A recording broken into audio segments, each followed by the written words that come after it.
வணக்கம். நான் லாவண்யா குசி ஃபேமிலிக்கு அனைவரையும் வரவேற்கிறேன். சட்டசபை ஃபயர் மோட்ல இருக்குது. சட்டசபை சில பேர் முதலமைச்சர் அவர்கள் வராங்க அப்படின்றப்போ லீவ் போட்டுட்டு வீட்டில் இருக்காங்க. எப்போ முதலமைச்சர் அவர்கள் வரலையோ அன்னைக்கு வராங்க. ஏன்னு புரியல. இன்னைக்குன்னு பார்த்து அதிசயமா யார சொல்றோம்? நம்ம உதயநிதி அவர்களை தான் சொல்றோம். என்னமோ பேசணுமேனு பேசி மொக்க வாங்கினதுதான் மிச்சம் சட்டசபையில. இதுல லைவ் போடக்கூடாதுன்னு ஏவாவேலு, KN நேரு, இன்னைக்கு உதயநிதி அவர்கள் கூட சொல்ல ஆரம்பிச்சுட்டாங்க. ஏன் லைவ் போடுறீங்க? நீங்க லைவ் போட்டு அந்த வார்த்தையை அவை குறிப்புல இருந்து நீக்கிறேன் அப்படின்னு சொல்றதுக்குள்ள வெளியே ரீல்ஸ் போட்டுறாங்க. ஆக மொத்தம் இவங்களுக்கு லைவ் போடக்கூடாது. எனக்கு சுத்தமா ஒரு விஷயம் புரியவே இல்லை. 50 வருடம் 70 வருடம்னு மாத்தட்டிக்கிறாங்க. நாங்க அப்படிப்பட்ட ஆட்சி செஞ்சோம், இப்படிப்பட்ட ஆட்சி செஞ்சோம். ஒரு லைவுக்கு ஏன் இப்படி பயப்படுறாங்க?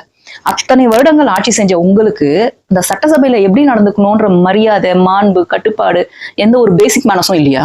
தெரியாம தான் கேட்கிறேன். முதலமைச்சர் விஜய் அவர்கள் தமிழக வெற்றி கழகம் அப்படிங்கிற ஒரு கட்சியை உருவாக்கி 2-3 வருடங்கள்ல ஆட்சியும் முடிச்சு இப்ப ஆட்சி அதிகாரத்துல உட்கார்ந்துருக்காரு முதலமைச்சரா. அவருக்கு இருக்கிற அந்த கட்ஸ் லைவ் நான் போடுறேன்.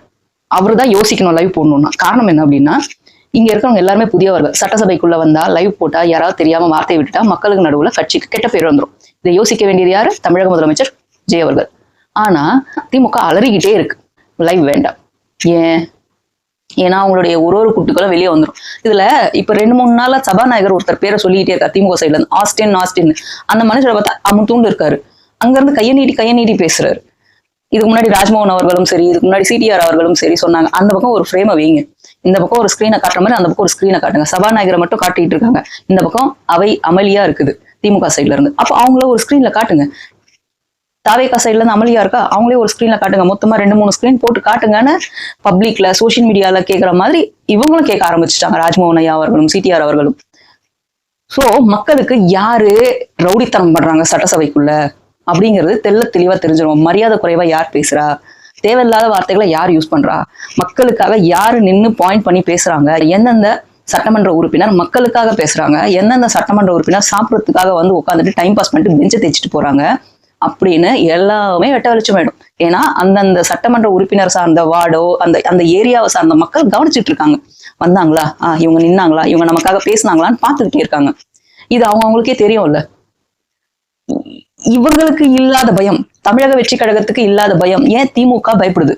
2 நாள் முன்னாடி கூட ஏவாவேலு அவர்கள் நாங்க கேட்கிற கேள்விகளுக்கு சரியா பதில் வரல, ஆனால் நாங்க வெளிநடப்பு செய்யறோம் அப்படின்னு போறாங்க. நேத்து எடப்பாடி அவர்கள் வெளிநடப்பு செய்யறாரு. இல்ல என்ன நினைச்சிட்டா சட்டசபைக்குள்ள போறீங்க? உங்களை தேர்ந்தெடுத்த மக்கள் உங்களை அங்க உட்கார வச்சு பேசுங்க, எங்களுக்காக பேசுங்க, எங்கள் பிரச்சனைகளை பேசுங்க, அதுக்கு ஒரு தீர்வு காணுங்க நாங்க அமுச்சு உட்கார வச்சா நான் வெளிநடப்பு செய்யறேன். எங்களுக்கு இங்க சரியா இல்ல மரியாதை, எங்களுக்கு அது பண்ணல, எங்களுக்கு மரியாதையே இல்ல, அது இல்ல, இது இல்ல அப்படின்னு சொல்லி வெளிநடப்பு செஞ்சுக்கிட்டு இருந்தா மக்கள் பிரச்சனை எப்போ பேசுவீங்க? அவ்வளவு கட்ஸா தமிழக வெற்றி கழகத்துல இருந்து எல்லா சட்டமன்ற உறுப்பினர்களும் உட்கார்ந்துன்னு இருக்காங்க. உங்களுக்கு என்ன பிரச்சனை? இதுல சுகர் இருக்குன்னு கம்ப்ளைண்ட் பண்ண தெரியுது, ரொம்ப நேரம் ஆகுதுன்னு கம்ப்ளைண்ட் பண்ண தெரியுது, சட்டமன்றத்துல உட்காந்துக்கிட்டு நல்லா அரட்டடிக்க தெரியுது, பின்னாடி திரும்பி உட்காந்துட்டு இந்த காலேஜ்ல பேசுற மாதிரி பேச தெரியுது, தூங்க தெரியுது, பல்ல நோண்ட தெரியுது, கண்டதை பேப்பரை எடுத்து காதை நோண்ட தெரியுது, என்னென்ன சேஷ்டெல்லாம் உள்ள செய்யறாங்க இவங்க எல்லாம். இது எல்லாத்தையும் பொறுத்துக்கிட்டு மக்கள் பார்த்துட்டு இருக்கும் போதே நீங்க இவ்வளவு பேச்சு பேசுறீங்க. லைவை மட்டும் கட் பண்ணா என்ன ஆகும்? இதுல மரியாதை தெரியாம பேசுறாங்க, மாண்பு தெரியாம பேசுறாங்க. இது அவை குறிப்பில இருந்து நீக்குங்கன்னு சொல்ற அதே உதயநிதி அவர்கள் முதலமைச்சர் அவருக்கு மரியாதை கொடுக்கலன்னு பேச்சுவார்த்தை போதில்ல. அதுக்கு KN நேரு அவர்கள் ஒரு அழகாக ஒரு வார்த்தை சொன்னாரு. இங்க தமிழக வெற்றி கழகத்துக்கு பதில் சொல்றதா நினைச்சுட்டு உதயநிதி ஐயாவையே வார்த்தையாலே அரைஞ்சிட்டார். அது அவருடைய நடைமுறை, அது அவங்களுடைய எண்ணம். எழுந்து நிக்கலாமா வேணாமன்றது யோசிக்க வேண்டியது அவங்களுடைய எண்ணம், அவங்களுடைய நடைமுறை. அதை எதுவும் குறை சொல்ல முடியாது. அப்போ உங்க எண்ணம் எழுந்து நிக்க கூடாதுன்றது, உங்களுக்கு அவருக்கு மரியாதை கொடுக்க கூடாதுன்னு மனசுக்குள்ள இருக்கு. அந்த எண்ணம் இருக்கிறதாலதான் எழுந்துக்கல. அங்க ஒருத்தர் கலைஞர் கருணாநிதி அப்படின்னு சொன்னதுக்கு உனக்கு பத்திக்கிட்டு வருது இல்ல? அப்போ உனக்கு நீ முதலமைச்சருக்கு மரியாதை கொடுக்கணும்னு உனக்கு ஏன் தோணல? இதெல்லாம் கேட்டா மக்கள் கேள்வி கேட்கறாங்க, ட்ரோல் பண்றாங்க, மீம்ஸ் போடுறாங்க, ஷார்ட்ஸ் போடுறாங்க, வைரல் பண்றாங்கன்னு சொல்றீங்க. 2 நாளைக்கு முன்னாடி தலைவர் அவர்கள் பேசினாரு, பேசிட்டு முடிச்சுட்டு போயிட்டாரு, ஃபைல் என்னோட டேபிள்ல இருக்குன்னு. அதுக்கு இன்னைக்கு பதில் கொடுக்குறாரு உதயநிதி அவர்கள். யாரோ சொல்லி அமிச்சிட்டாங்க போல இருக்குது. அவர் வீட்டுல ட்ரைனிங் வேற எடுத்துக்கிறாராமா.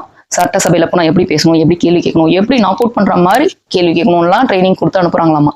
ஆனா இங்க ஏதோ லாக் பண்ண போறதா தமிழக வெற்றி கழகத்தை எழுந்து நின்று கேள்வி கேட்க ஆரம்பிச்சாரு. ஃபைல பார்த்துலாம் நாங்க பயப்படல, என்ன டைலாக், சினிமா டைலாக்லாம் விடுறீங்க, எடுத்து பாருங்க, நிரூபிங்க, நான் ஓப்பன் சேலஞ்ச் கொடுக்குறேன்றாரு. என்னை பொறுத்த வரைக்கும் யாரெல்லாம் சட்டசபையில எழுந்து நின்று அமளி பண்றாங்களோ அவங்களுக்கு ஃபர்ஸ்ட் வார்னிங்னு கொடுங்க. யாரெல்லாம் கையை தூக்கிட்டு ஓடி வராங்களோ அவங்களுக்கு செகண்ட் வார்னிங் கொடுங்க. யாரெல்லாம் ஓவரா சவுண்ட் விடுறாங்களோ அவங்களுக்குலாம் தேர்ட் வார்னிங் கொடுத்து வெளியே அனுப்பிச்சு விடுங்க. பிளாக் லிஸ்ட்னு வாங்கல, அந்த மாதிரி இவங்களை ஒரு லிஸ்ட்ல வைங்க. இத்தனை நாள் இந்த வேலைகள் செய்யக்கூடாது, இத்தனை நாள் சட்டசபைக்குள்ள அலோ பண்ண முடியாதுன்னு பேசுங்க.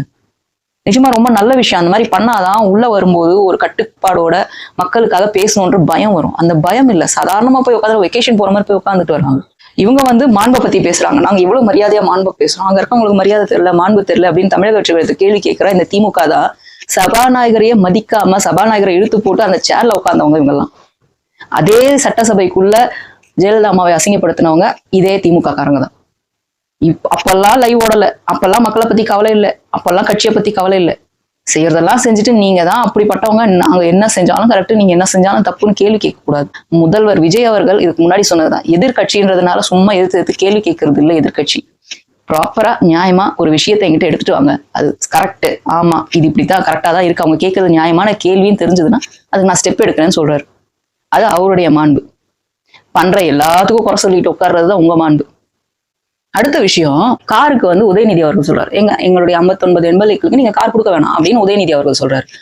ஏன்னா அது மக்களுடைய வரிப்பணம், அதை நாங்க வீணாக்க விரும்பல. அப்போ இதே கட்சி தான் கடலுக்குள்ள பேனா வைக்கணும்னு முற்பட்டாங்க, அது யாரோட பணம்? அதுவும் மக்களோட வரிப்பணம். இதே கட்சி தான், இதே எதிர்கட்சி தலைவர் உதயநிதி ஸ்டாலின் அவர்கள் கார் ரேஸ் சென்னையில, அது யாரோட வரிப்பணம்? மக்களோட வரிப்பணம். இந்த மாதிரி செய்யறதெல்லாம் நீங்க செஞ்சுட்டு கடைசியில வந்து என்னமோ நீங்க தான் மக்களுக்காக உட்காந்து பாடுபடுற மாதிரி பேசுறீங்க. அப்பெல்லாம் மக்களோட வரிப்பணம் உங்க கண்ணுக்கு தெரியலையோ? சரி, நீங்க அவ்வளவு கஷ்டப்படுறீங்க, மக்களோட வரிப்பணம் தான் வீணா போகுதுன்னும் போது மாசத்துக்கு உங்களதுல இருந்து ஒரு 10,000 20,000 ஆளுக்கு கான்ட்ரிபியூட் பண்ணி அரசாங்க கஜானால போட்டு வைக்க வேண்டியது தானே. அதுல என்ன தவறு இருக்கு? உங்க பணத்துல இருந்து ஒரு பைசா வெளியே எடுக்க மாட்டீங்க. மக்களோட வரிப்பணம் உங்க ஆட்சி காலத்துல நல்லா சுருட்டியாச்சு. இப்போ முதலமைச்சர் விஜய் அவர்கள் வந்து ஒரு கார் கொடுக்குறாரு எம்எல்ஏக்களுக்கு அப்படின் போது விருப்பம் இருந்தா வாங்கிக்கோங்க, இல்லைன்னா விட்டுருங்க. இதை வந்து கிரிட்டிசைஸ் பண்றீங்க. முதலமைச்சர் விஜய் அவர்களுடைய எண்ணம் என்ன அப்படின்னா, நீங்க கேட்கறதெல்லாம் நான் ப்ரொவைட் பண்ண ரெடி, நியாயமான கோரிக்கை என்ன நீங்க வச்சாலும் நான் ப்ரொவைட் பண்ண ரெடி. ஆனா இது எல்லாமே யாருக்காக? மக்களுக்காக. அவங்களுக்கு ஒரு சின்ன கஷ்டமும் வரக்கூடாது. நான் மக்களை போய் பார்க்க முடியல, எனக்கு இந்த பிரச்சனை இருக்கு அப்படின்னு நீங்க சொன்ன காரணத்துக்காக தான் இதை கொடுக்குறேன். உங்களால இதுக்கப்புறமும் மக்களுக்கு சேவை செய்ய முடியலன்னா அதுக்கப்புறம் நான் ஸ்ட்ராங்கான ஆக்ஷன் எடுப்பேன்றதுதான் அவருடைய பார்வை. இதை புரிஞ்சிக்க தெரியாதவங்க நீங்க. வேணுன்றவங்க வச்சுக்க போறாங்க, வேணான்றவங்க திருப்பி கொடுத்துட போறாங்க. இது அரசாங்கம் தன்னுடைய எம்எல்ஏக்களுக்காக ப்ரொவைட் பண்றாங்க. நீங்க இதுவரைக்கும் சுருட்டின காசு கொடுங்க. முதல்ல மக்கள் கேள்வி கேட்க ஆரம்பிச்சா உங்க ஆட்சி காலத்துல நடந்த விஷயங்கள்லாம் அப்படியே வாரி வழங்குனாங்களே, ஓட்டுக்கு இவ்வளவு காசு, அதெல்லாம் யாரோட பணம்? இங்க இருந்து சுருட்டின பணம் தானே. இதுல வந்து ஆதவர்ஜுனா அவர்கள் சரியான கிடுக்குப்பிடி. நான் தான் சொல்றேனே, ஆதவர்ஜுனா அவர்கள் மேல எனக்கு மரியாதை கூடிக்கிட்டே போகுது. அப்படி ஒரு மரியாதை எனக்கு வந்துகிட்டே இருக்கு. அவரு அழகா சொல்றாரு, எடுத்து பாயிண்ட் அவுட் பண்ணி பேசுறாரு. முதலமைச்சர் விஜய் அவர்கள் உட்காந்து எல்லாரும் பேசுறது கவனிச்சுக்கிட்டே இருக்காரு. ஆதவர்ஜுனா அவர்கள் சொல்றாரு, இந்த கார் வேணாம்னு சொல்ற இதே எதிர்கட்சி தலைவர் உதயநிதி ஸ்டாலின் அவர்கள் எனக்கு வந்து அரசு பங்களா வேணும்னு கேட்டாரு. அப்ப அது வந்து மக்கள் வரிப்பணம் கிடையாதா? ஆல்ரெடி 2-3 வீடு இருக்கு, ஆனா அரசு பங்களா கேட்கிறாரு. என் டேபிளுக்கு தான் அந்த பேப்பர் வந்தது, நான் தான் அப்ரூவ் பண்ணேன்றாரு. அது உடனே கே நேரு எழுதிட்டாரு. கே நேரு அவர்கள் வந்து அப்போஸ் பண்றாரு. அது வந்து அவருடைய உரிமை, அது அவருடைய உரிமை. எது உங்க உரிமை? மக்களுடைய வரிப்பணத்துல அரசு பங்களா வேணும் கேட்கறது உங்க உரிமைன்னா, மக்களோட வரிப்பணத்துல அவருடைய செயல்பாட்டுக்காக முதலமைச்சர் விஜய் அவர்கள் கொடுக்குறாரு. உனக்கு என்ன பிரச்சனை? வேணும்னா கேஸை போட்டுக்கோங்க. எதுக்கு வாய கொடுக்குறீங்க? வாண்டடா போய் சிக்கிறீங்க முதலமைச்சர் விஜய் அவர்கள் கிட்ட. அவரும் உட்காந்து சிரிச்சுக்கிட்டே இருக்காரு. என்னைக்கு இந்த சட்டமன்றம் முடியறதுக்குள்ள ஏதோ ஒரு பெரிய விஷயம் இருக்க போகுதுன்னு மட்டும் நல்லா தெரியுது. தயவு செய்து முதல்ல சட்டமன்றத்துக்கு கரெக்டா வாங்க. நடத்துறதே வருஷத்துக்கு ஏதோ ரொம்ப குறைவான நாள் தான். இந்த நர்சரி ஸ்கூல்ல எல்லாம் குழந்தைங்களை பிடிச்சி இழுத்து கூட்டிட்டு வந்து உட்கார வச்சா அம்மான்னு வெளியே பார்த்து குழந்தைங்க அம்மாவை பார்த்து அழுகுற மாதிரி சட்டமன்றத்துல இவங்களை கூட்டிட்டு வந்து உட்கார வைக்கிறது பெரிய வேலையா இருக்கு. அவங்கன்னா காணாம போயிடுறாங்க. முதலமைச்சர் விஜய் அவர்களை கிரிட்டிசைஸ் பண்ற இந்த வாய்ங்க முதல்ல முதலமைச்சர் கிட்ட இருந்தா அந்த பஞ்சுவாலிட்டியை கத்துக்க சொல்லுங்க. சட்டமன்றம் நடக்கும்போது காலையில இருந்து சாயங்காலம் வரைக்கும் அவரும் அங்கதான் உட்காந்துட்டு இருக்காரு. ஏதாவது அபிஷியல் மீட்டிங்ஸ், அரசு சார்ந்த நிகழ்ச்சிகள் ஏதாவது இருந்தா மட்டும் அதுக்கு போய் அட்டன் பண்ணிட்டு அதே உடையோட வந்து திருப்பி இங்க உட்காந்துடுறாரு. கரெக்டா அதெல்லாம் ஃபாலோ பண்றாரு. நீங்க எங்க போறீங்க? நீங்க என்ன அட்டன் பண்றீங்க? எதிர்கட்சி தலைவர் உதயநிதி ஸ்டாலின் அவர்களே அப்பப்ப காணாம போயிடுறீங்க, லீவ் போட்டுறீங்க. அந்த கே நேரு அவர்களும் சரி, நீங்களும் சரி இருக்க மாட்டேங்கிறீங்க. எங்க போறீங்க? சரி, கொஞ்ச நேரம் வந்து காலையில வந்துட்டீங்க, கொஞ்ச நேரம் இல்லைன்னா ஏதோ பாத்ரூம் போறாங்க, ஏதோ டிஃபன் சாப்பிட போறாங்கன்னு நினைக்கலாம். அப்பப்போ போய் படுத்து தூங்கிட்டு வரீங்களா ரூம்குள்ள? இல்ல லீவ் போட்டுடுறீங்க மொத்தமா. உங்களை எதுக்கு அங்க கூட்டிட்டு போய் உட்கார வச்சிருக்காங்க மக்கள்? சட்டமன்றத்துக்கு வந்தோமா, நல்ல கேள்வி கேட்டோமான்னு இல்லாம எழுதி கொடுத்ததை படிச்சுட்டு போறதுக்காக நீங்க அங்க போல. முதல்ல மக்களுக்காக பேசணும்னு முதல்ல போய் உட்காருங்க. தமிழக வெற்றி கழகம்னு கம்ப்ளைண்ட் பண்ண போகாதீங்க. உங்க சைட்ல இருக்கிற தவறுகளை திருத்துனீங்கன்னா அடுத்த எலெக்ஷன்ல அட்லீஸ்ட் கொஞ்சம் டெபாசிட்டாவது வாங்கலாம். முதல்வர் விஜய் அவர்கள் சொன்னதுதான். அவர் பேச ஆரம்பிச்சு அந்த உள்ளாட்சி தேர்தலில் கூட நிக்காம ஒரு டெபாசிட் கூட வாங்காம போயிடக்கூடாதுன்றதுதான். அதனால தயவு செய்து நல்ல விஷயங்களை பேசுங்க. உள்ளாட்சி தேர்தல் வர வரைக்கும் அட்லீஸ்ட் 1-2 சீட்டாவது கிடைக்கும், இல்ல அது கூட கிடைக்காது. ஸோ தயவு செய்து இந்த சட்டசபை இன்னும் பல நாள் வந்தா ரொம்ப நல்லா இருக்கும். பார்ப்போம் எத்தனை நாள் நடக்குது இவங்களுடைய கூத்து சட்டசபையிலன்னு. மேலும் பேசுவோம். நன்றி, வணக்கம்.